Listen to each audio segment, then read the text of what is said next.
This is Fantasy Football Picks and Bets, Week 4 props, updated rankings, and full injury report. You want the full injury report cheat sheet? You just follow along, hit the description, subscribe to the Mayo Media newsletter, and boom, later Saturday afternoon, you'll have a fresh report all for you. I'm waiting until I finish the show to put it out, so it might even be available by the time that you watch this show. And it's always updated throughout the inactives on Sunday, so you just click back on the link and boom, everything will be updated. You'll find DraftKings breakdown, injury breakdown, all of the cheat sheets for the week, plus some extra info, completely free, so I highly recommend that you go do that right now. What I want to start with are the props on PrizePicks for Week 4. Once again, as always, you get a $100 deposit match, up to a $100 deposit match at PrizePicks.com. If you use code MMN, the link is down in the description. What do you got to lose? Besides your money? Nothing. That's it. But they will give you deposit 100, they'll give you 100. So you got 100 just to free roll with right off the hop. So let's hop over to PrizePicks.com right now. As you can see, we have a lot of stuff going on. Additionally, if you want to run the PrizePicks tool on runthesims.com, runthesims.com/Mayo get you 10% off any membership level. That's weekly, monthly, annual, and the annual actually runs 12 months. So if you get it right now, you get it through all of September next year as well. So you get weeks 1 through 4. I suggest just doing the weekly, see if you like it or not. And there's a ton of tools up here, like Jesus. Like it has NASCAR, F1, and USFL for free if USFL ever comes back. Plus, we're adding some stuff soon. But you get the optimizer, the single game showdown simulator. You can run your own projections, the advanced stats hub, PrizePicks tool. It's all here. So here's what I want to do for PrizePicks this week. Just play a 2-banger, try to make it nice and easy on myself, and then we'll look at some of the optimal ones in a second based on what PrizePicks simulator tool is saying at Run the Sims. First up, you have rushing attempts. I mean, we're going to get to Dalvin Cook under 16 rushing attempts in a minute. He's banged up. He's going to play. More on him. If you just want to hit the time codes, you can jump around to when the injuries are at. But here are the two that I like the best. Just me personally. We split on these last week, but at 3x, that turns out to be a winner. This is the lowest I've seen a Derrick Henry prop in years. 73.5 more, please. In the game where he got beat, again, or he got banged up and out for, I guess he came back in the playoffs, but he hurt his foot last year against the Colts, and he still almost got to this number, and he was averaging like 2 yards per carry. So if he gets his general 20-plus carries in this game, he gonna get there. And when I ran these simulations for the week, 10,000 simulations with my own custom adjustments, and these are just the baselines. The median projection for Derrick Henry, 104 rushing yards on 22 rushing attempts. Looks pretty good. Khalil Herbert at 100 yards rushing, by the way. Now, we'll get more on the Khalil Herbert in a second, but the other one I wanted to go to was Michael Pittman. In that same game, just on the other side of the ball, you can see Michael Pittman projected for the second most receiving yards for the week on the main slate, at least, because I do like Jefferson over his number as well in the depressed field, but the Michael Pittman one's kind of strange. 87 receiving yards is what we have him projected at. So we go back up and we're going to go to receiving yards and we're going to find Michael Pittman. We see Michael Pittman 65.5. That's super low. So boom, throw those two together. You can win 3 times your money. You go in for 100, you win 300, you're good to go. Now, I think I've already played this one. So let me just make sure that I haven't. So yeah, they were actually, when you deposit on PrizePicks as well, in case you didn't know, sometimes they'll give away certain deals, like yesterday between 3 and 6 p.m. Eastern on Friday afternoon. If you played a 5-play, it gave you 15 times the odds instead of 10 times the odds. So I throw those together. You can see some of the ones I really like this week. It's just basically these ones. Henry, Pittman, more than their rushing and receiving yards. Tyler Lockett, more than 63.5 yards receiving. Justin Jefferson, more than 85.5 receiving yards. And then you have Josh Allen, more than 280 receiving yards. So I'm in for that one already. That one, $50 pays $750. I played a 4-banger with Pittman, Henry, Lamar Jackson over his passing yards, and Zach Wilson over his passing yards. Only 205.5. Didn't love a lot of unders this week. Just everything is now skewed towards how defenses have played through 3 weeks. If the offenses can start to figure that out, and you can fade some injuries, you're good to go. So I have played this one already. Derrick Henry, more than 73.5 rushing yards. Michael Pittman, more than 65.5 receiving yards. 100 pays 300. I also have Justin Jefferson and Tyler Lockett as a part of this as well.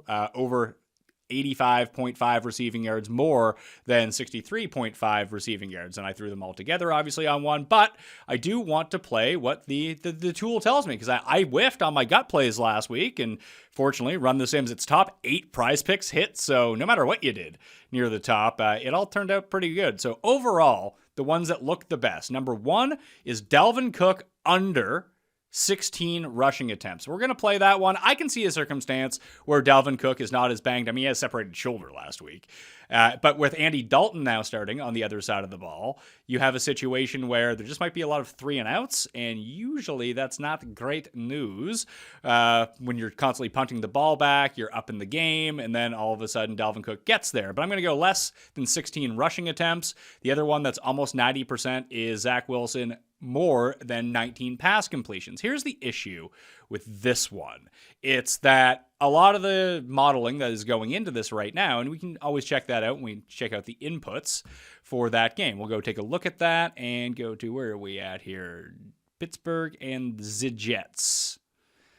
Why am I just kind of like scrolling over? Oh, it's on the game already. I'm a complete moron. Here we are. So it has factored in a lot of the inputs that we're seeing. So you have 19 points scored, a pace of 64, because they have been playing a very pass-heavy, fast-paced game, although this game should be closer than a lot of the games that we've seen so far from Zach Wilson. The issue is that it's basically putting in what Joe Flacco was doing. Is Zach Wilson going to play the same as Joe Flacco? I don't know. But now we're getting some other ones too. So you have DJ Chark, the under on his 4 receptions. I actually prefer the Josh Reynolds over in that circumstance as well. But I think we're just going to have to go with Zach Wilson. We're going to trust the numbers. Pass completions, 19 more for Zach Wilson. And we're just going to go play that right now. Where are we at? Zach Wilson. Scroll down to Zach Wilson, that little kid, more than 19 pass completions in this game. And we're going to fire at it. We're going to go $100, pays 300, and hopefully the system does not lie to us on the PrizePicks this week. Let's head on over to the injury report. So once again, I'll have this completely, I believe it is completely updated on the screen right now. I've been updating it all week. Might have forgot to put like Hunter Renfrow officially out, but here's what we got for running backs. David Montgomery out. Khalil Herbert gets the start. I'll swing back to these in full breakdown in a second. DeAndre Swift out, likely multiple weeks. Jamal Williams starting. Boston Scott out. More of a work share, especially near the goal line for Miles Sanders. Christian McCaffrey's a game-time decision. He's probably going to play, but, there's a chance that he doesn't. Fortunately, that's an early game, so you're going to know. Dalvin Cook in the London game is in. Kamara likely in the same game. Jonathan Taylor and Dameon Pierce both in with their injuries. Travis Homer has been placed on injured reserve. So with the Montgomery situation, as we go through everything, what we expect to see is probably a lot what we saw last week against the Texans in the second half. Now, there was a split initially as Ebner, hardly knew her, was getting like half the workload with Khalil Herbert. Then in the second half, it was all Herbert. Now, historically, what we saw a year ago was whenever Montgomery was out, it was all Herbert all the time. And that's what I am projecting in.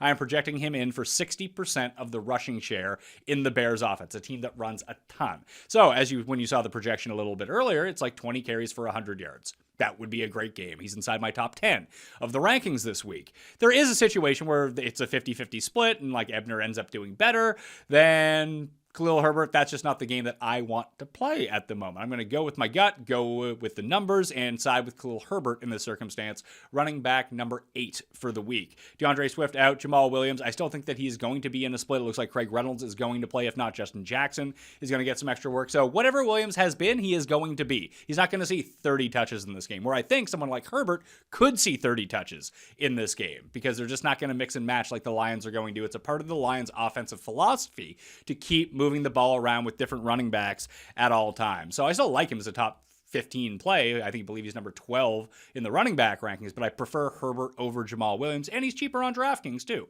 So that's always great news. Sanders got a slight bump up, but nothing crazy.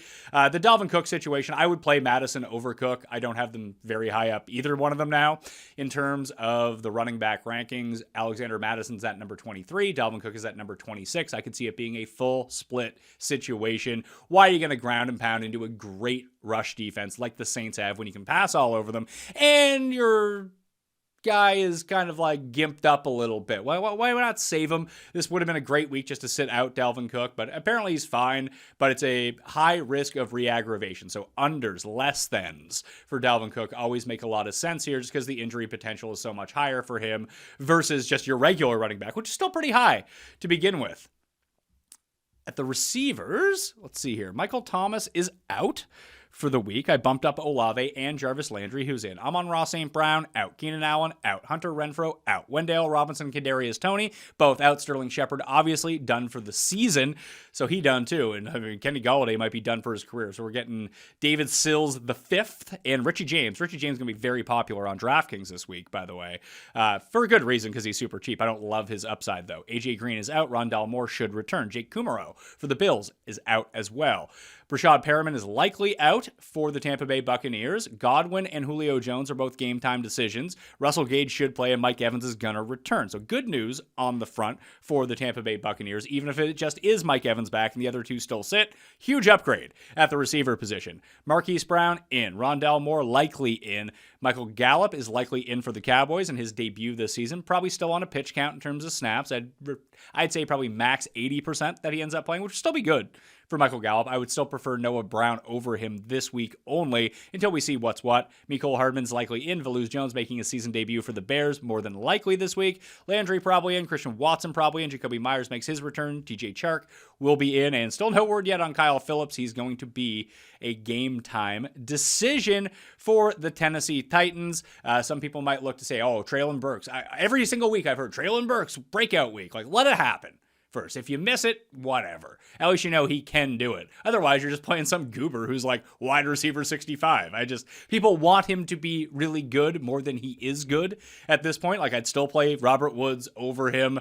And if I miss out, I miss out. Those are the breaks. But you put yourself into a circumstance where you're just waiting for something to happen. That may never happen. So that's a tough scene. So just fade that situation until it happens. Keep rolling him out. If Kyle Phillips plays, it's a lesser target share for him overall. And this is a game where Henry's probably going to run, even against the Colts' run defense, which is terrific. And it's been terrific, but Derrick Henry just constantly eats them up. So keep rolling with Derrick Henry.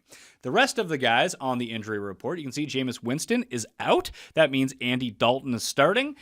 I don't know how that really affects anything, to tell you the truth, because it's not like Winston was great until like the last 5 minutes of the game when he's just up-chucking the ball down the field to Chris Olave. But without Michael Thomas, there should be a concentrated route tree between Jarvis Landry and Chris Olave. Maybe Juwan Johnson gets back in. Maybe Kamara and his rib problem is better this week. Maybe he can start catching balls out of the backfield. Mac Jones is out. Brian Hoyer's getting the start. Fine, whatever. I still like Jacoby Myers. That's about it. And Ramondre Stevenson. Zach Wilson getting his start. We've been over that already. Not quite sure what this offense looks like. Does he prefer Garrett Wilson? Does he go back to his boy, Elijah Moore? What happens to Tyler Conklin? It's all kind of unknowable at this point. You kind of have to think that just roll through what we've been doing so far with the Jets. High pace of play, high pass volume. Go with that. And Tua, obviously you saw what happened on Thursday night. He's out indefinitely. He might not even return this season. Maybe he'll be back next week. I very much doubt that, but that's what it's looking like for the moment. Foster Moreau, along with Hunter Renfrow, is out for the Las Vegas Raiders. Ryan Griffin for the Bears, likely out. Taysom Hill in. Dawson Knox is likely in. Since I've made this update, Brevin Jordan is officially out for this week for the Texans, and then Dalton Schultz could be giving it a go. It's a tough scene with Gallup coming back. I mean, we all like Dalton Schultz coming into the year, but I don't know if they're forcing him back out there because they got to have him out there in this game against Washington. I don't know where his health status is at. He was supposed to practice on full on Thursday. He didn't, but he's practiced on a limited basis all week. Jury says he's going to play, but I don't know how much I could trust him. If it came down to Njoku, who I don't really like, I have him ranked at number 11 this week at tight end, or Schultz, I'd probably just continue to roll Njoku for this week. And if you miss out again on the big Dalton Schultz week, at least you know that he's healthy at this point and Cooper Rush likes him. The worst case scenario there is he just posts a 0 because he's completely banged up, plays limited snaps, and that's just not a circumstance that you really want to be dealing with. All of the rankings are completely updated right now on DK Nation. You can find them down in the description. $100 deposit match at PrizePicks.com, code MMN. Hit the description for that as well. You saw the plays, and use the Run the Sims tools to figure out. You can put in your own inputs. You can use whatever projections they have currently in place, which have been excellent. Another showdown winner for $30K on Thursday night. Hopefully we can keep banging them out. Had great success over the first 3 weeks of the season. Well, now 3.2 weeks of the season. Hopefully we can keep it going through week 4. I'm hoping to try to get a seat in one of these qualifiers on DraftKings, be it World Fantasy Football Championships, be it King of the Beach, whatever it might be. I want one this week. I'm feeling it coming.